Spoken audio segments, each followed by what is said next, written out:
Dan di bulan September ini kita punya tema yaitu kuasa pujian di tengah kesulitan. Kita sebutkan sama-sama. 1, 2, 3 ya. Kuasa pujian di tengah kesulitan. Kita rindu Bapak Ibu sekalian, di tengah-tengah kesulitan pandemi yang ada saat ini, Bapak Ibu sekalian tetap mengalami kuasa Tuhan. Bagaimana Bapak Ibu mengalami kuasa Tuhan di tengah-tengah kesulitan? Yaitu melalui pujian dan penyembahan. Tujuan dari khotbah di bulan ini adalah supaya Bapak Ibu sekalian di tengah-tengah kesulitan ini tetap bersyukur kepada Tuhan. Bahwa Tuhan itu baik. Bahwasanya untuk selama-lamanya kasih setianya.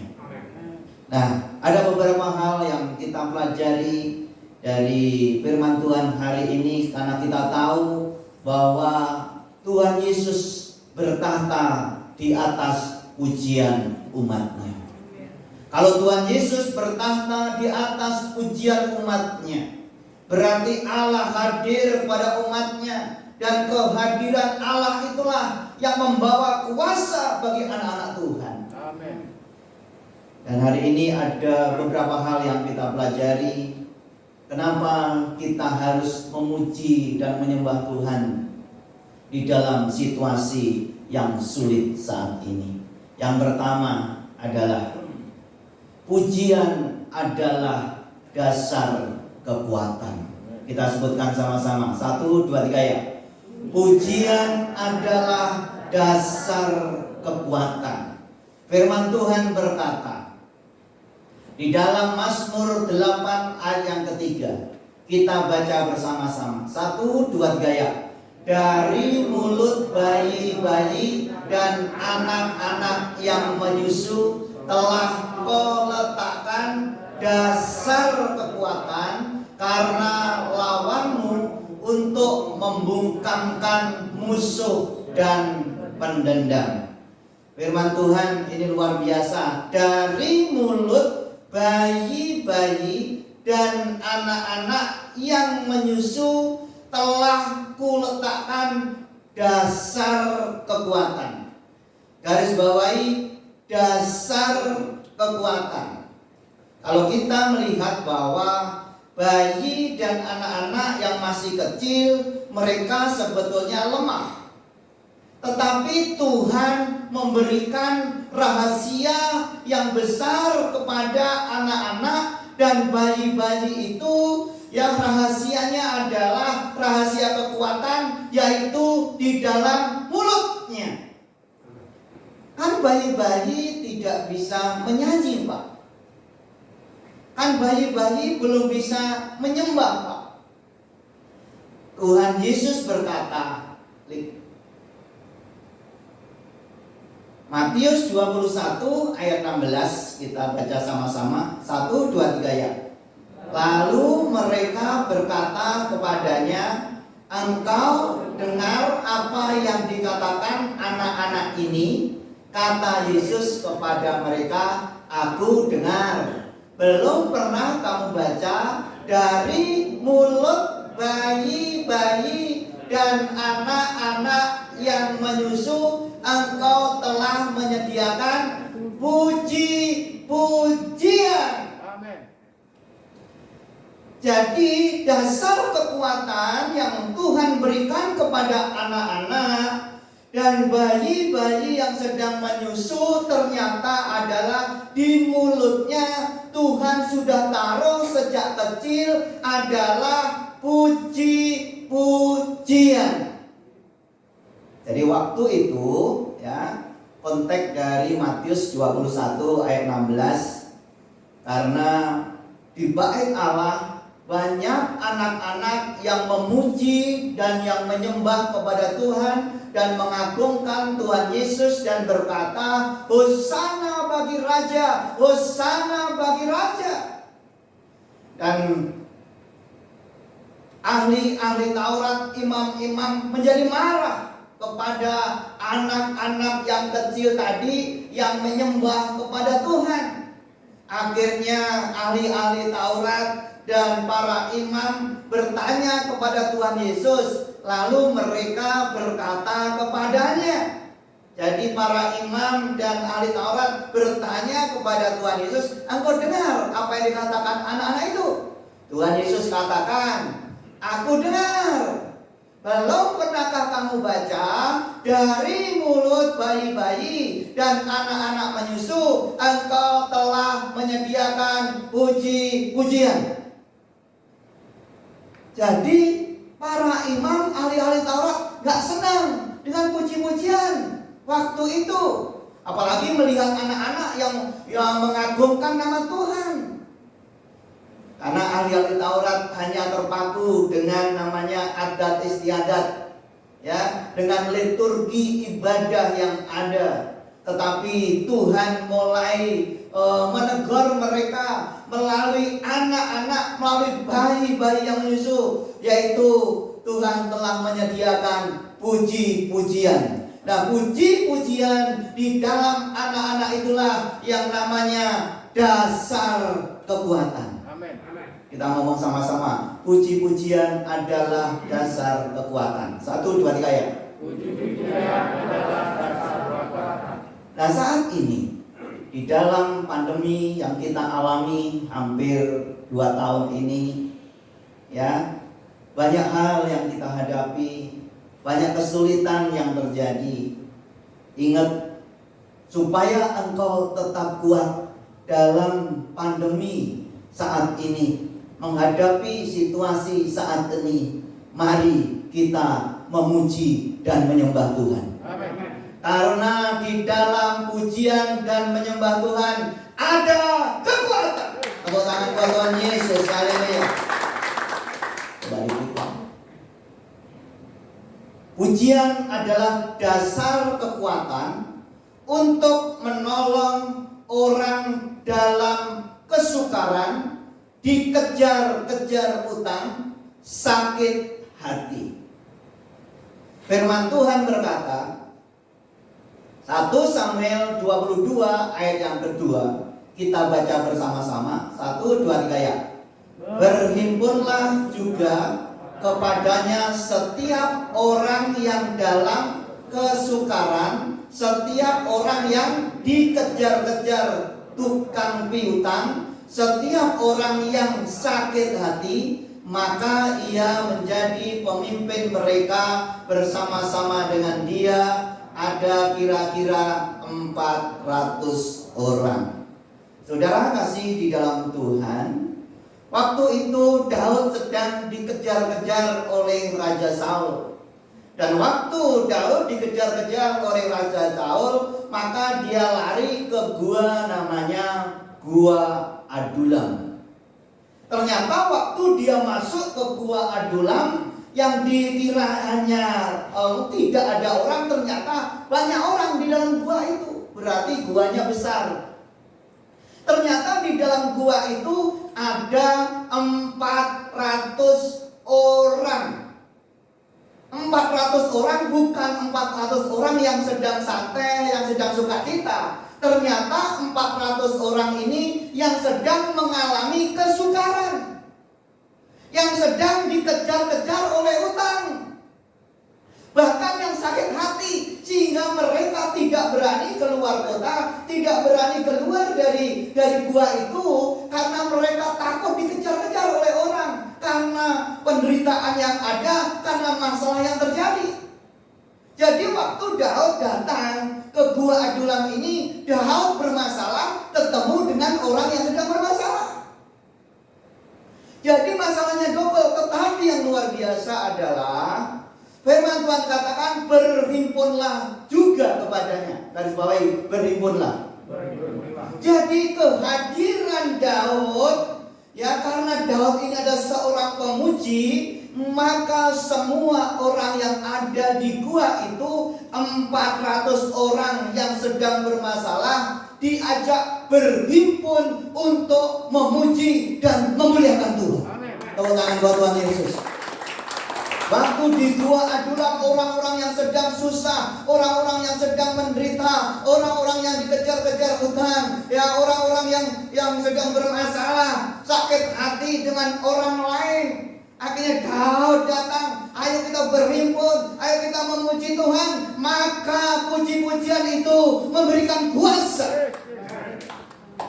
Maka semua orang 400 orang yang dahulu itu pecundang digantikan menjadi pahlawan. Tepuk tangan buat Tuhan Yesus. Tuhan rubah pecundang menjadi pahlawan. Kenapa? Puji-pujian. Puji-pujian bisa merubahkan orang dari kesukaran. Sehingga pujian lama berkata, apapun yang terjadi di dalam hidupku, selalu ku berkata, Tuhan Yesus baik. Dalam segala hal yang terjadi, selalu ku berkata, Tuhan Yesus baik. Tangan buat Tuhan. Apapun keadaan yang kita alami saat ini, Tuhan Yesus baik. Kita ngomong sama-sama, apapun keadaanku, Tuhan Yesus baik. Oleh sebab itu, waktu kita mengalami dalam kesukaran, karena waktu kita menyanyi, memuji dan menyembah Tuhan menolong kita dalam kesukaran, maksudnya apa? Apakah langsung kesukarannya hilang? Tidak, maksudnya adalah waktu kita memuji dan memuliakan Tuhan, hati kita tenang. Waktu hati kita tenang, kita bekerja, maka pekerjaan kita diberkati Tuhan. Jadi pujian dan penyembahan menolong kita dalam kesukaran. Pujian dan penyembahan menolong kita dari orang yang dikejar-kejar utang. Siapa di sini yang pernah hutang? Oke, yang pernah hutang, saya pernah. Yang dikejar-kejar utang, gak usah angkat tangan. Survei membuktikan dalam pandemi ini banyak orang yang dikejar-kejar utang. Dikejar oleh debt collector, khususnya adalah utang online. Saya menganjurkan Bapak Ibu sekalian, jangan utang online. Itu akan menjerat. Bahkan saya dengar di TV utangnya waktu itu hanya 3.500.000. Akhirnya bisa membengkak sampai ratusan juta. Bahkan sampai tidak kuat membayar. Ada beberapa yang mengakhiri hidupnya dengan bunuh diri. Kenapa? Utang. Dan ini juga yang terjadi kepada orang-orang 400 orang ini, dikejar-kejar utang, stres. Banyak orang stres gara-gara utang. Dan doa saya, dalam situasi yang sulit saat ini, semuanya dicukupi oleh Tuhan. Tepuk tangan buat Tuhan Yesus.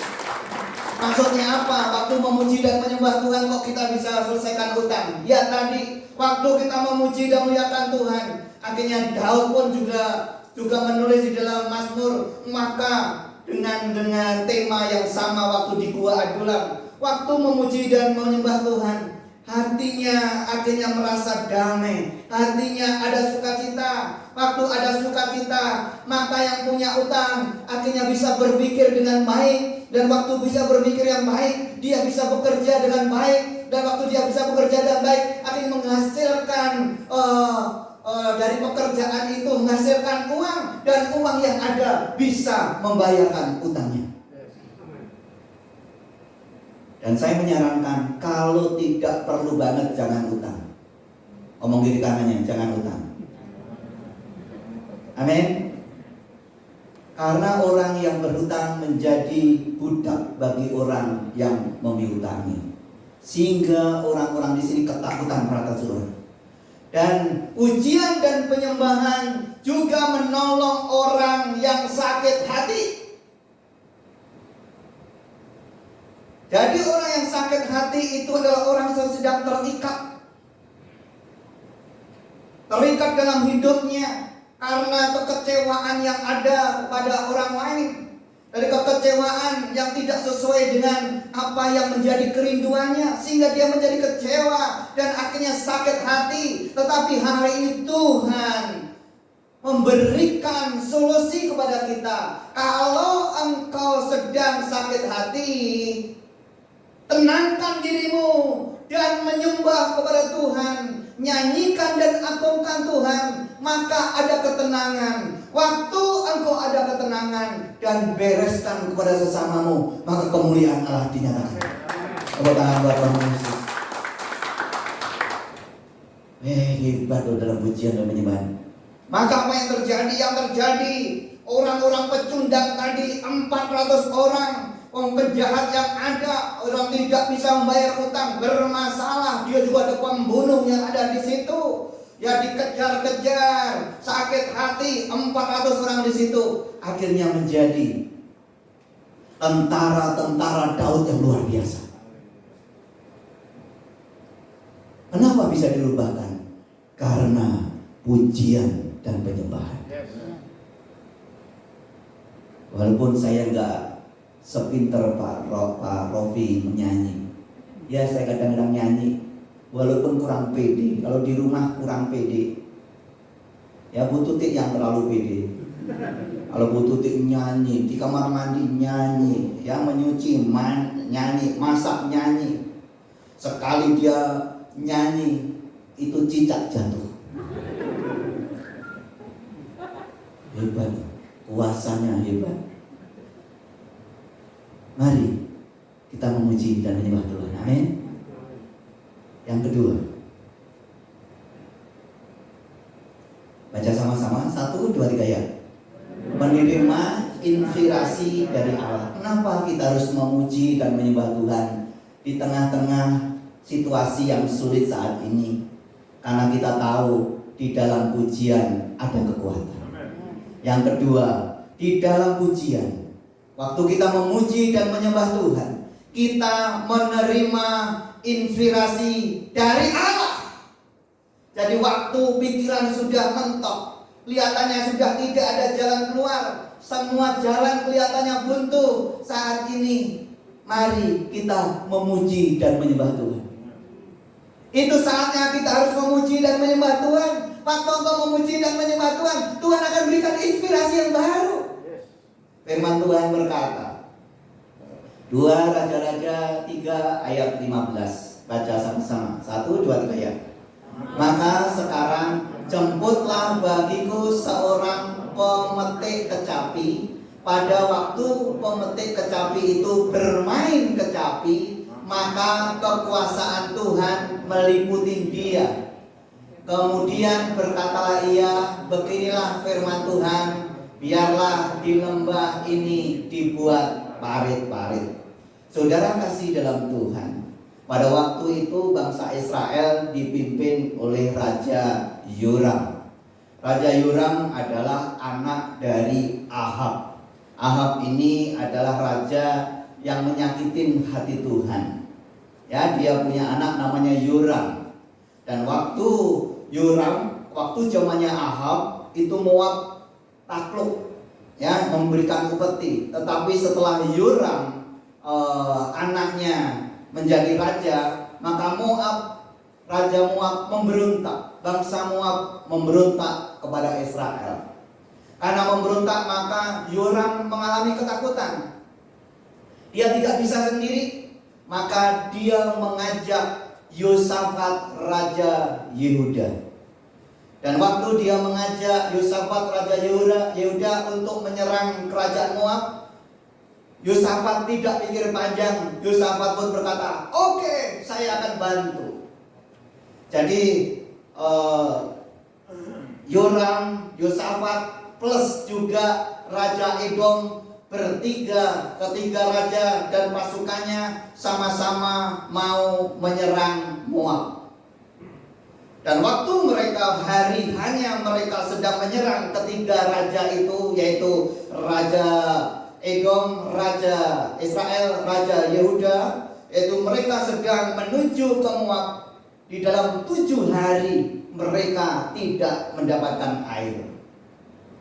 Dan waktu mereka tidak mendapatkan air, maka Yoram raja Israel dia berkata, "Hai, jangan-jangan Tuhan menyerahkan ketiga raja ini kepada orang-orang Moab."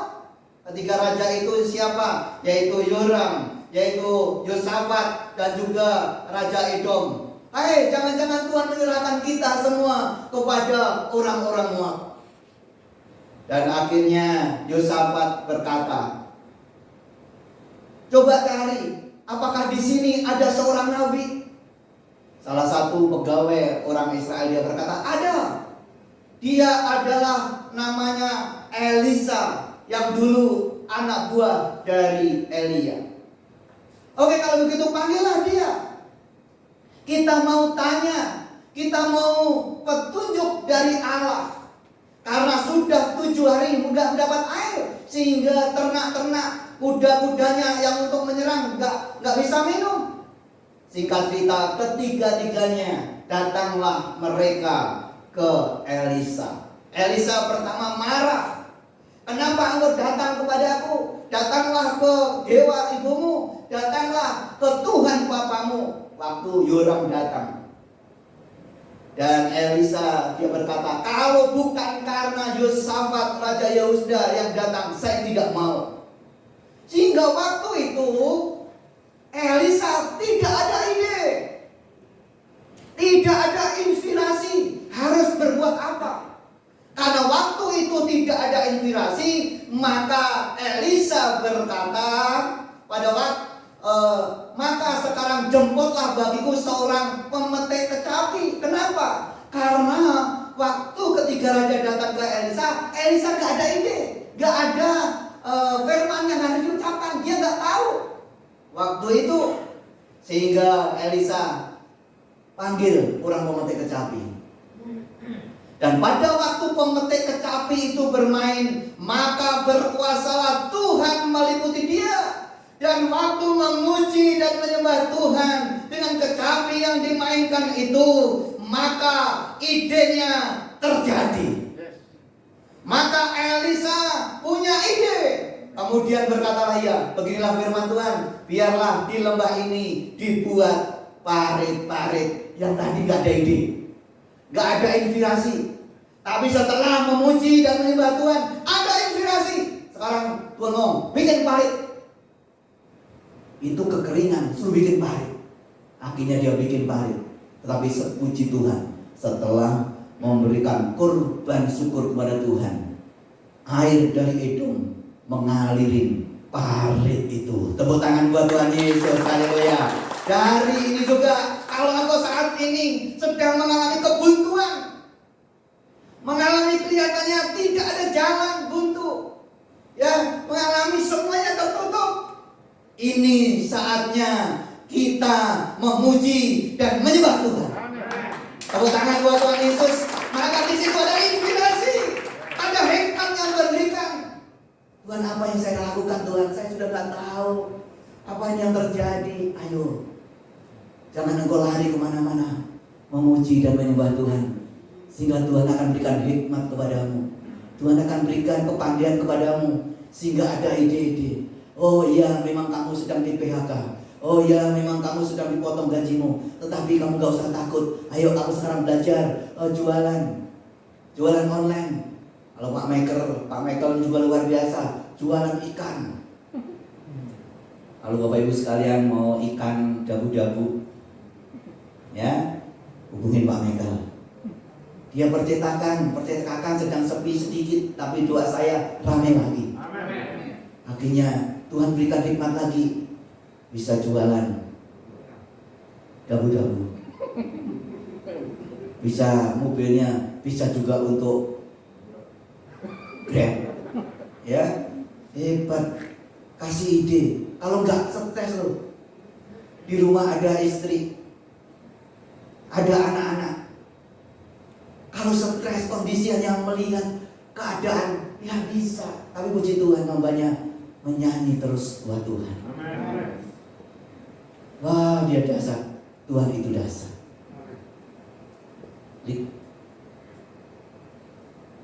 Kita baca sama-sama. 1, 2, 3 ya. Lewat pujian dan penyembahan, Tuhan dapat memberikan inspirasi dan jalan keluar untuk masalah yang kita hadapi. Apa yang tak dapat kupikirkan, itu yang Kau sediakan bagiku. Amin.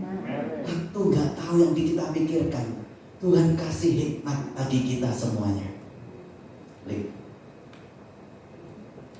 Terakhir ini, baca sama-sama. 1, 2, 3 ya.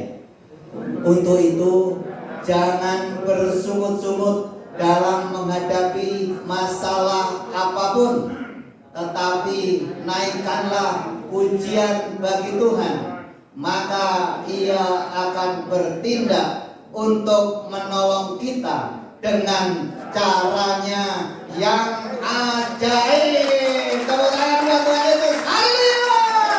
Haleluya! Puji Tuhan, Tuhan Yesus berkati. Mari kita bangkit berdiri.